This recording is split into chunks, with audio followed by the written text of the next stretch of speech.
오늘 말씀의 제목은 부활의 증언자라는 말씀을 가지고 우리 함께 나눠보도록 하겠습니다. 오늘 말씀 여러분들 지난주에 우리가 성경 필사할 때 묵상했을 때 쓰셨던 그런 말씀인데요. 그 말씀을 가지고 우리 함께 나눠보도록 할게요. 부활의 증언자.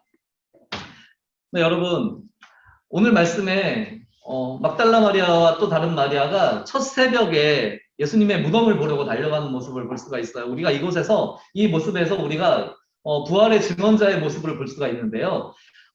이 막달라 마리아와 그냥 다른 마리아는 자신의 첫 시간을 또 일어나서 가장 하루의 처음 시간에 처음 한 일이 예수님을 만나는, 예수님이 계신 무덤을 찾아가는, 예수님을 만나러 가는 그것을 가장 먼저 하는 것을 우리가 볼 수 있어요. 전도사님이 묵상을 하면서 막달라 마리아의 마음은 어땠을까를 한번 생각을 한번 해봤어요.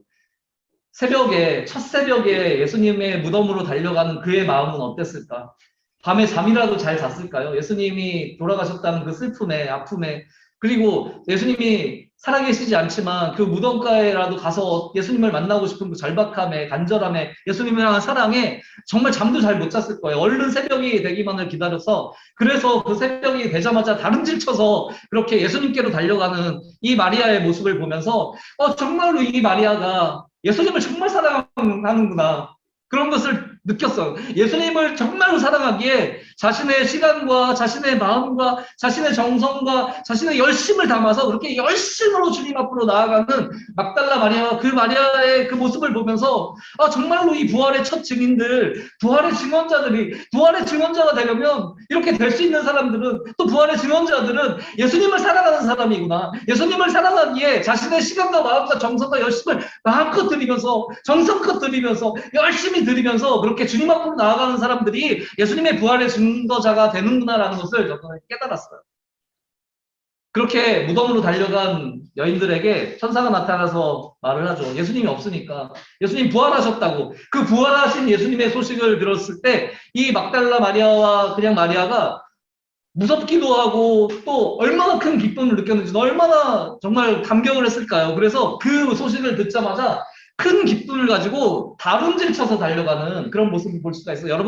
여러분들 사시면서 정말 우리 삶 속에서도 기쁜 일들이 많이 일어나잖아요. 제 기억을 떠올려서 그렇게 무언가 굉장히 기뻤던 일을 생각해 보면은, 제가 신학대학원에 떨어졌다가 추가 합격을 붙었을 때 그때 너무 기뻤는데, 그때 정말 뛰듯이 기뻤거든요. 그리고 다름질 치진 않았지만 바로 아빠한테 전화해서 아빠 저 합격했어요.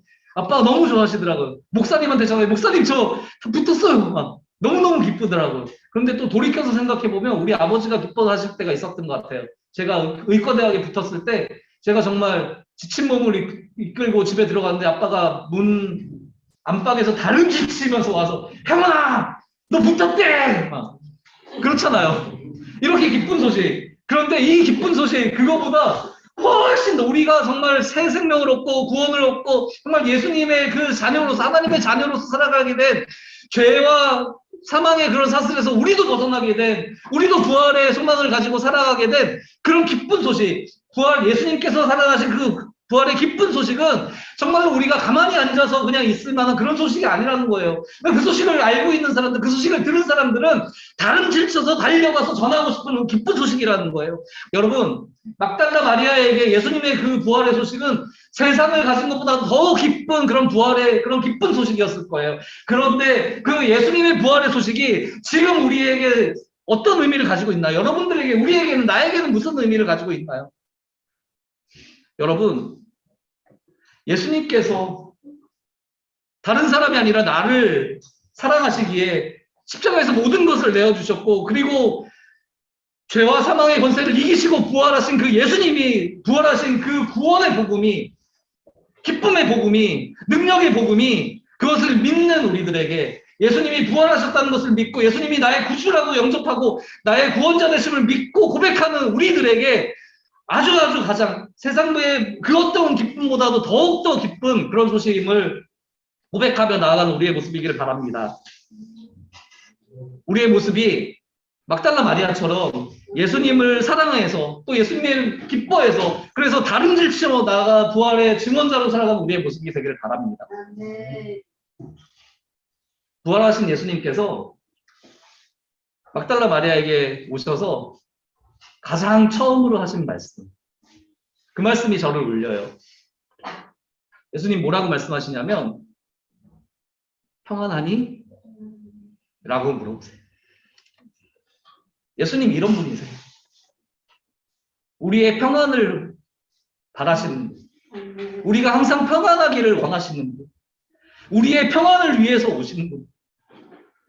우리의 평안을 위해서 자신을 내어주신 분. 우리의 평안을 위해서 사랑하신 그분이 예수님이세요. 예수님께서 말씀하시는 이 평안함은 세상이 주는 그런 평안함이 아니에요. 요한복음 14장 20절에 27절에서 말씀하신 것처럼 내가 너희에게 평안을 주노라. 세상이 주는 것과 다른 평안을 준다라고 예수님께서 말씀하시는데 그 예수님이 주시는 평안함은 죄에서 자유하게 된 그런 평안함이에요. 죄로 인해서 영원히 죽을 수밖에 없는 고통 속에서 살아갈 수밖에 없는 우리들에게 죄의 사슬을 끊어주시고 예수님의 대속의 보혈로 끊어주시고 그 죄에서 자유케 하여 주시며 주시는 그 평안함이에요. 예수님께서 원하시는 평안함은 우리가 늘 하나님의 사랑 안에서 예수님을 믿음으로써 예수님의 구원자로 영접함으로써 하나님의 자녀로서 하나님의 은혜 안에서 하나님의 사랑 안에서 하나님의 보호하심 안에서 있는 평안함입니다. 예수님께서 원하시는 평안은 예수님께서 주시는 평안함은 부활의 예수님의 능력으로 죽음을 이기시고 다시 사신 부활의 능력으로 살아가면서 그렇게 그 능력으로 승리하면서 나아가는 평안함이에요. 여러분 예수님께서 막달라 마리아에게 물어보셨던 것처럼 지금도 우리에게 물어보고 계세요. 평안하니? 그 대답에 그 음성에 예수님이 주신 평안함이 제 마음에 넘칩니다. 예수님께서 주신 평안함에 제 기쁨이 넘칩니다. 예수님께서 주신 평안함에 제 사랑이 넘칩니다. 예수님께서 주신 그 평안함으로 제가 그 예수님의 복음을 들고 다름질쳐 나아가겠습니다. 예수님 감사합니다. 이렇게 고백하며 답하며 나아가는 우리의 모습이 되기를 바랍니다. 예수님의 부활의 증인으로 우리가 열심히 평안함을 누리며 증거하며 나누는 우리의 모습이 되기를 원합니다. 예수님의 평안을 모든 족속에게 다름질치며 전하며 우리가 먼저 제자되고 제자로 삼아가는 이 부활주일에 그것을 결단하며 나아가는 우리의 모습이길 간절히 소망합니다. 네, 우리 함께 찬양하도록 하겠습니다.